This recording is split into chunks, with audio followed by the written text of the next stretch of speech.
So China's by far the most aggressive on electric vehicles and solar. But that's a common misperception that they're not. It's pretty important that we accelerate the transition to sustainable generation and consumption of energy. But the overall objective of Tesla is really what set of actions can we take to accelerate the advent of sustainable production and consumption of energy. Now, I think it's worth noting that I think still in the United States the rules are still better than anywhere else.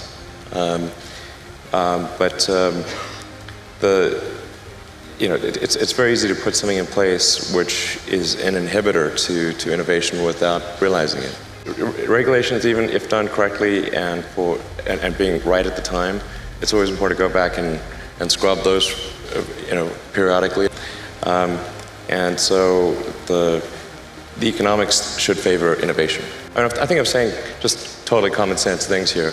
But it's economics 101. Whatever you incent will happen. So, and in 10 years, man, I think, so half of all production, I think, will be EV. I think almost all cars produced will be autonomous in 10 years. Almost all. It will be rare to find one that is not in 10 years. That's going to be a huge transformation. But if you were to say go out 20 years, overwhelmingly, things are electric, autonomous, overwhelmingly. Fully autonomous? Fully autonomous. So no one will have to touch the steering wheel if there is one? There will not be a steering wheel. In 20 years, it will be like having a horse.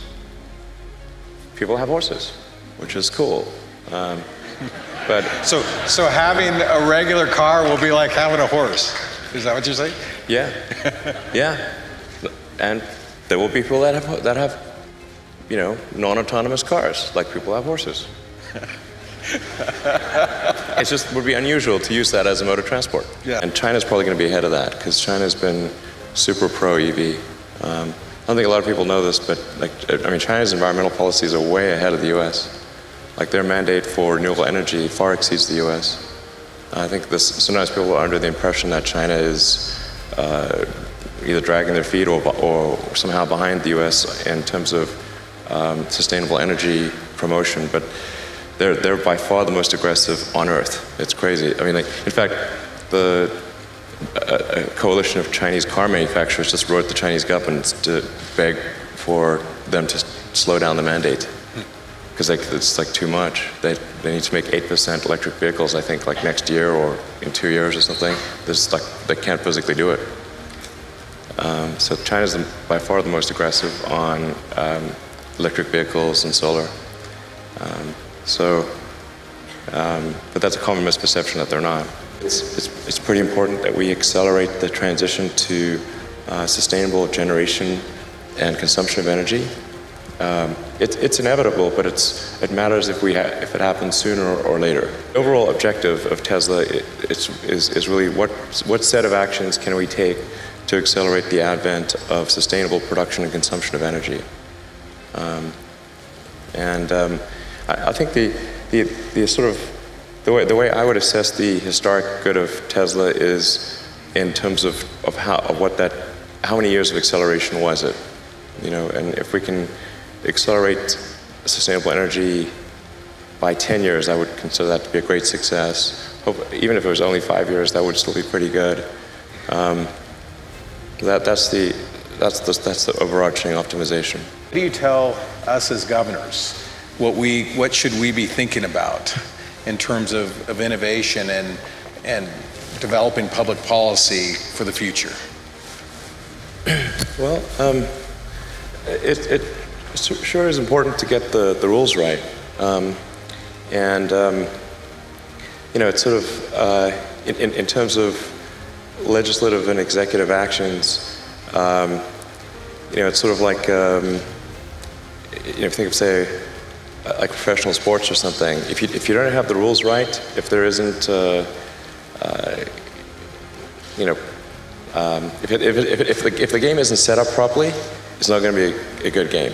So it's real important to get the rules right. Now, I think it's worth noting that I think still in the United States the rules are still better than anywhere else.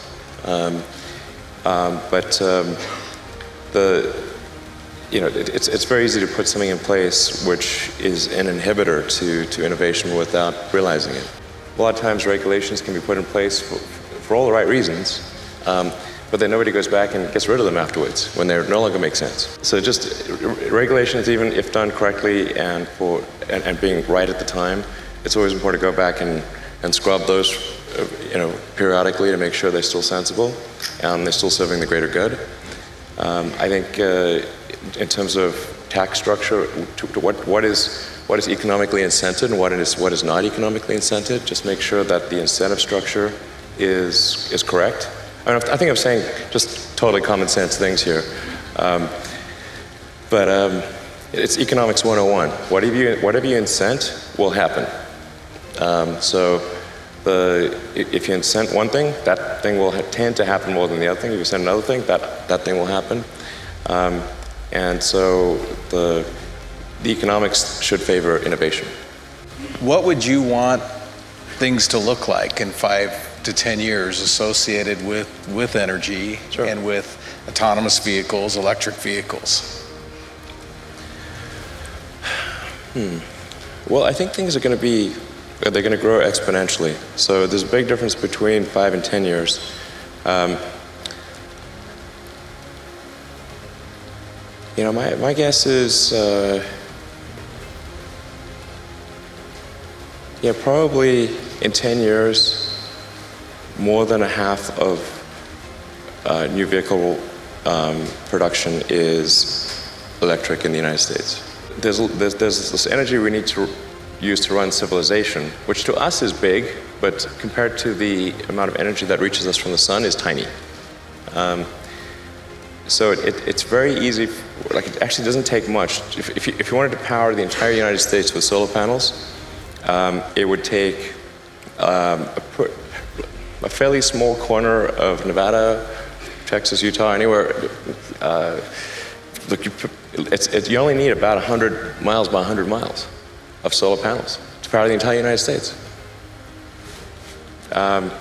And then the batteries you need to store that energy to make sure you have 24/7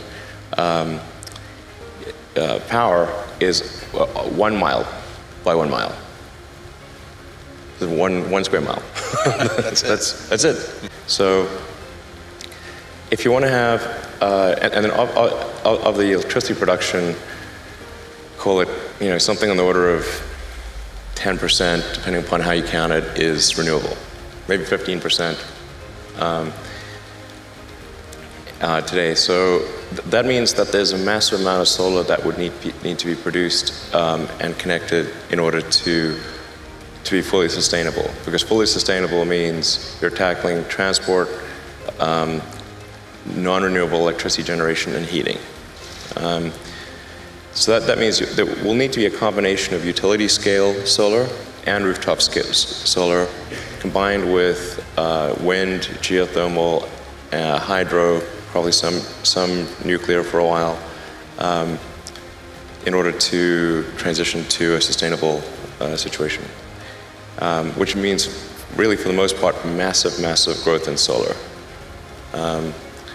And it's going to be important to have rooftop solar in neighborhoods